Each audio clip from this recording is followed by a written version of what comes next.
داسې ځوانان شته چې هغه روژه کې ډرامې ګوري، داسې شته چې هغه روژه کې فلمونه ګوري. اے مسلمانه ته چې فلم ګوري او ته چې ډرامه ګوري، الله وایي فانه لی، دا زما ستا راز دی، دا راز مه خرابوه، دا راز روغ وساته. ته د رب رازدار رب چرته زه ناچیز او چرته د رب رازدار. دا د ورځ سره د راز و نیاز شپې ورځې شروع دي، دا د الله سره د راز ورځې شپې شروع دي. ځوانانو د رب رازدار یې، د رب رب وی ما د روجې اجر د فرشتو ته نه دی ورکړی، فرشتي ته نه دي خبر، دا زما او د بنده ترمن زما منله. د راز نه رازدار خبري نو چې څومره چا دا راز ښکلی وساتو رب ته یې صحیح وړلو. موبایل مه ګورئ، بیا درته وامه روجې مه خرابوئ، دا سترګې محفوظ کړئ. وایي زه د رب رازدار یم. خیر دی که ګناهګار یم خو د رب رازدار خو یم. دې ورځو کې را سره د رب راز و نیاز شروع دی او ماښام به مې الله دعا قبلوي. ماښام ټیم نږدې شو، زما د دعا د قبلېدو ټیم نږدې شو. ټوله ورځ مې راز و چې ټوله ورځ یې سړی په خوب کې تیر کړي، ټوله ورځ یې سړی په موبایل کې تیر کړي. دی به په کومو لاسونه به دی رب ته به کوم لاسونه اوچتوي، دی به د رب نه په کومه ژبه غواړي، دی به رب ته کومه لاسونه اوچتوي. دا ډېرې قیمتي ورځې شپې شروع دي، ډېرې قیمتي شپې ورځې شروع دي. نه یو خبره کو د روجې د راز نه خبر شولو چې دا روجه څه شی دی او په روجه مونږ له الله سره کې الله اکبر پېشمنې کوئ. نبی کریم صلی الله علیه وسلم فرمایي روجه د څه نه شروع کیږي؟ د پېشمني نه، د پېشمني نه روجه شروع کیږي. نو نبی علیہ الصلوۃ والسلام فرمایي تصحروا فإن فی السحور برکتا. ای زما امتیانو پېشمنې کوئ، په دې پېشمني کې ډېر برکت دی. یو ګوټو بس کوئ، یو پیاله چیس کا، یو نوڼۍ اوبه خوره او نوڼۍ روټۍ خوره، خو پېشمنې کوه. پېشمنې کوه. ته نه خبر ان الله وملائکته یصلون علی المتصحرین. څوک چې پېشمني له پاسي د روجې شروع کوي نو ملائک او د الله د طرف نه پې رحمتونه راوریږي. من المتصحرین باندې پېشمني کوونکو باندې د الله د ملائکو د طرف رحمتونه راوریږي. څوک چې پاسېدلی پېشمني پېشمني کوئ، پېشمني کې ډېر برکت دی. فإن فی السحور برکتا، په دې کې ډېر برکت الله ایښی دی. دا د صالحینو نښه ده. پېشمني مستحب دی او نبی علیہ السلام وفرمایل وی زمونږ او د اهل کتابو په روجه کې فرق چې دی هغه پېشمني دی. روجه به اهل کتاب هم نیوله، مونږ هم نیسو، خو زمونږ او د اهل کتابو د روجې په منځ کې چې دی هغه پېشمني دی، هغه پېشمني دی، هغه پېشمني دی. پېشمني کوئ، پاسئ، یو ګوټو بس کا. دا د امام الانبیاء سنت دی. حدیث مبارک کې راځي پېشمني به وکړو بیا به ودرېد. دا سنت دی. په دې باندې د ټولو علماو اتفاق دی چې دا ډېر برکت دی دې پېشمني کې. پېشمني کوئ، الله به ورله ډېر ښایسته اجر ورکړي. چې کله بنده الله له قرض ورکړي، چې کله دا آیات مبارکه را نازل شو چې په تاسو کې څوک دی هغه کس چې الله له قرض ورکړي نو الله به ورله دوچن ورکړي. عبداللہ ابن مسعود رضی اللہ تعالی عنہ فرمائی یو صحابی دے ابو الدحداح نومے دے، ابو الدحداح رضی اللہ تعالی عنہ. راغ نبی کریم صلی اللہ علیہ وسلم توئی اللہ زمونگ نا قرض غواڑی، اللہ زمونگ نا قرض غواڑی. نبی کریم صلی اللہ علیہ وسلم ورطو فرمائل وی اللہ تا دا قرض حاجت نشت دے. اللہ خو بے پروازات تے، اللہ تا دا قرض حاجت نشت دے، خو اللہ وی چی دی زما پنم ورکی نزب ورلا پا بدلک جنت ورکا. دا اللہ مونگ دا پاروی چی دی زما پنم ورکی نزب ورتا جنت ورکا. ویخا اللہ دی سوائی وی آو وی دا الله حبیب تا ته علم دی چې زه د 2 باغونو مالکم، زما په ملکیت کې 2 باغونه دي. دا الله حبیب ما دواړه د الله په لار کې خرچ کړل. نبی کریم صلی الله علیه وسلم ورته فرمای نه دسی بنکې، دا یو باغ به د الله په لار کې خرچ کی او دا یو به د خپلو بچو د نفقې د پاره باقی پرېږدي.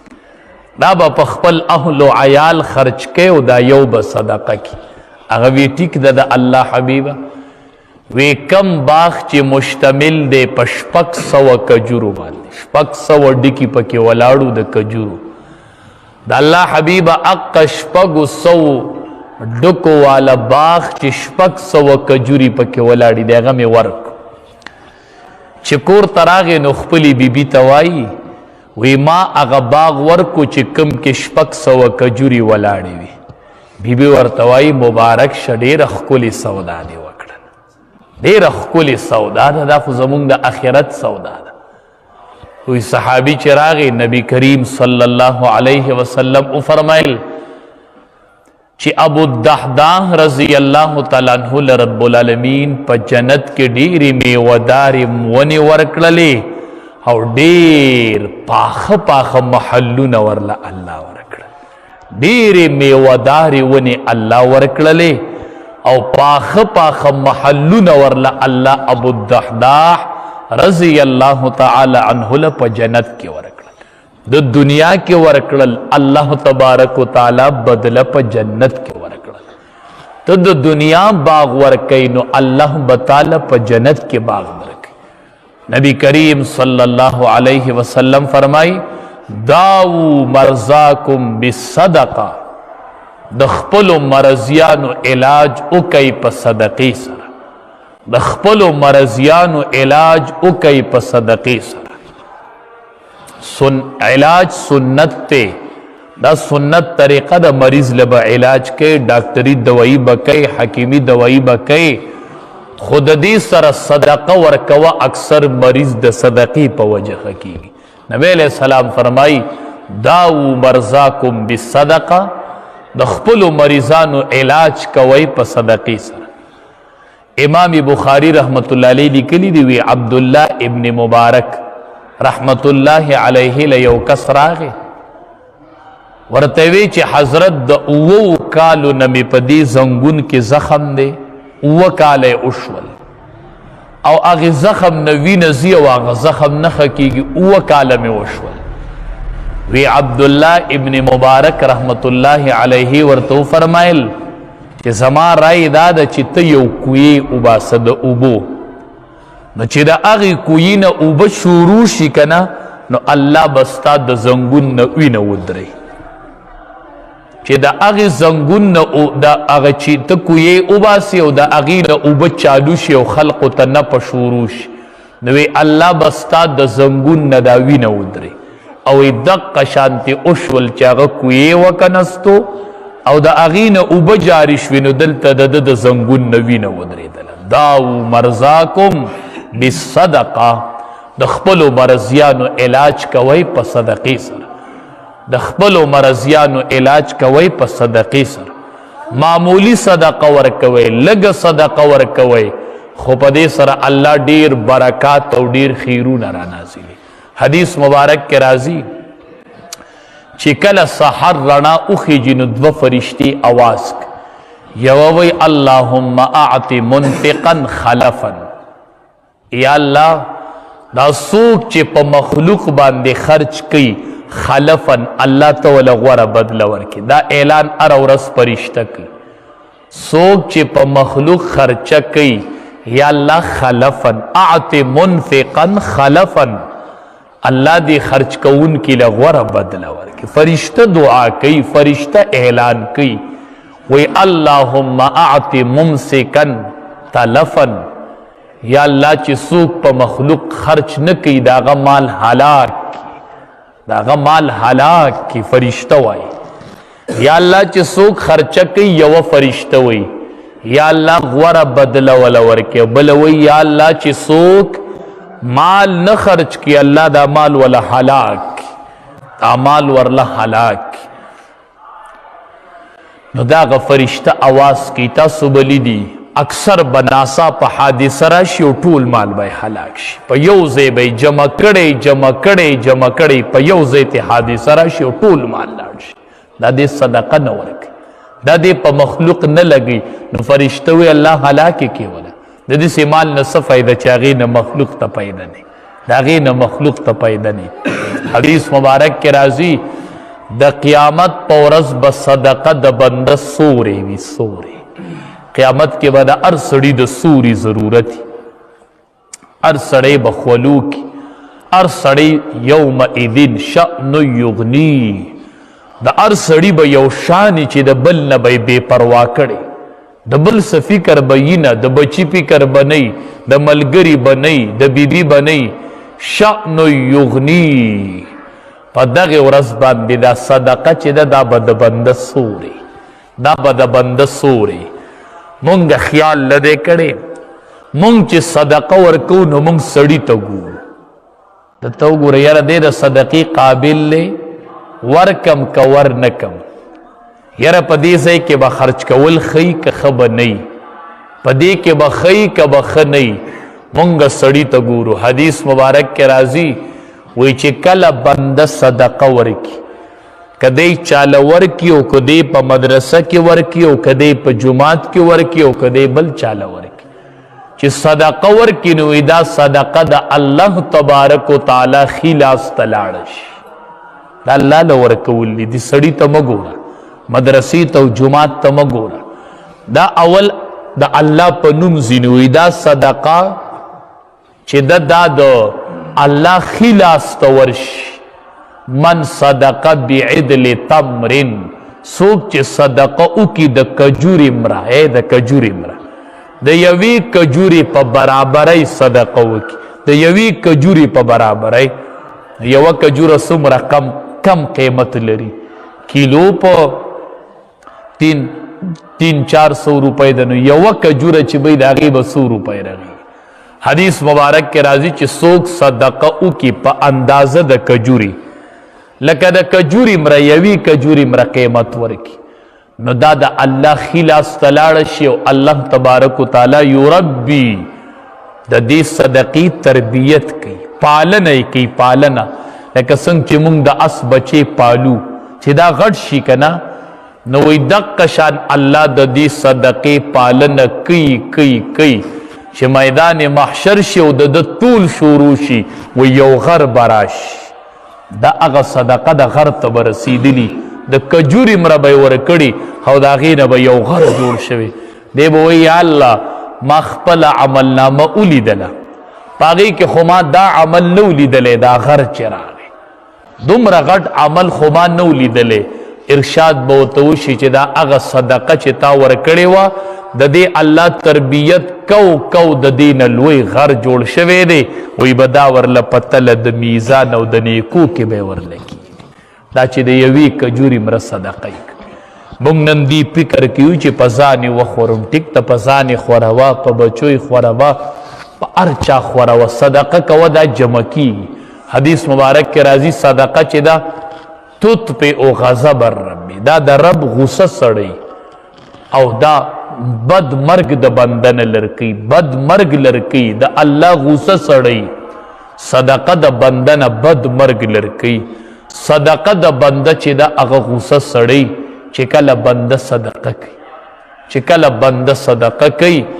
نو په دې سره د الله تبارک وتعالی غصه مړه کېږي په دې سره د الله رضا حاصلیږي نو دا ډېر ښه صفت دی دا د الله سره جمع کول دي دا نور مونږ په ځان لګو او صدقه چې ده دا د رب العالمین سره جمع کول دا د الله سره جمع کیږي حدیث مبارک کې راځي قیامت کې به الله تبارک وتعالی سلور کس بی حساب جنت تبوزی سلور کس به الله بی حساب جنت تبوزی یو عالم خو چې په خپل علم عمل کړی وي یو شهید چې د وجود قربانی ورکړي خو چې خالص د الله د رضا دپاره قربانی ورکړي دریم هغه حاجي صاحب چې هغه حج وکړي بغیر د فساد حجو کی خالص د الله د رضا د فارخوال تبکم جنگ جګړې او کنزلو کارونه اونکی بغیر د فساد نه. او دریم سخی چې اغس صدقه ورکړي خو چې خالص د الله د رضا د پاره ورکړي چې دا چپ لاس تینه نه خبر شو.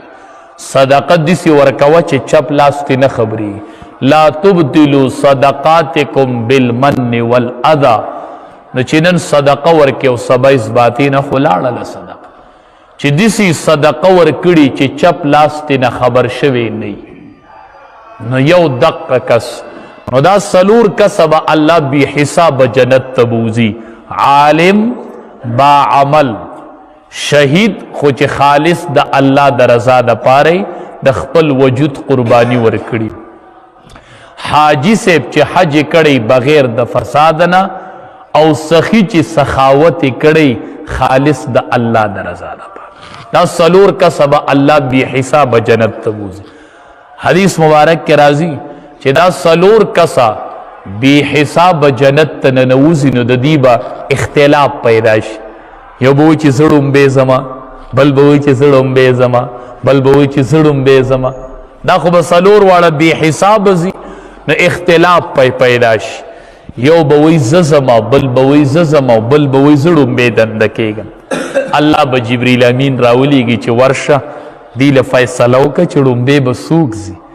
جبریل امین به راشي شهید ته به وایي ته وایه چې زه ړومبی ځمه نو وایي به او وی به تا د شهادت د فضیلت د چا نه اورېدلی و نو دی به وایي چې د عالم نه. وی به چې ته د استاز نه مخې ته جنت ته ځې، عالم دی استاز نه دی، شهید خو به مسله حل شي. حاجي صاحب به وایي الله زه جنت ته ځم. جبریل امین به ورته وایي د حج فضیلت خو عالم بیان کړی ته د استاز نه مخې ته جنت ته ځې. نو حاجي صاحب به م ودرې نو عالم به وایي چې ګنې زما نمبر زه ړومبی ځمه. وایي عالم چې مخامخ شي نو عالم به په خپله ووایي چې یا الله ما چې دا علم کړی و نو دا مې د دې سخي په سخاوت کړی و الله، دا د دې سخي برکت و چې ما علم کړی و نو دې زما نه ړومبی حقدار دی. اواز به وشي چې دا سخي د عالم نه مخکې کوي او عالم ترې وروستو کوي. الله به سخي د ټولو نه ړومبی جنت ته دننه کړي چې هغه سخاوت کړی او صدقه یې ورکړي. دا دومره د کمال خبره ده، د کمال لازمي نه ده د دې په کروڑونو پیسې ورکه او په لکونو ورکه. خپل مال ته ګوره، خپل مال ته او خپل طاقت ته ګوره. الله چې دی هغه اخلاص ته ګوري، ډیروالي د مال ته نه ګوري. نو دقې سخي ته به الله وایي ته د ټولو نه مخکې ځه جنت ته. د سخي به د عالم نه مخکې جنت ته لاړ شي او د شهید نه به مخکې لاړ شي او د حاجي صاحب نه به مخکې جنت ته لاړ شي. ځکه چې د ده د سخاوت په وجه باندې عالم چې دی هغه علم کړی و، د ده د سخاوت په وجه باندې عالم چې دی هغه علم کړی و. الله به ترېنه دې مخکې جنت ته روان کي. دې سخي ته به الله وایي ته د ده نه مخکې ته جنت ته ځه. نو صدقه کې به سړي ته نه ګوري، صدقه د الله د ذات په نوم میلاویږي. حدیث مبارک کې راځي سپی چې دی سپی تاسو مسله اورېدلې که نه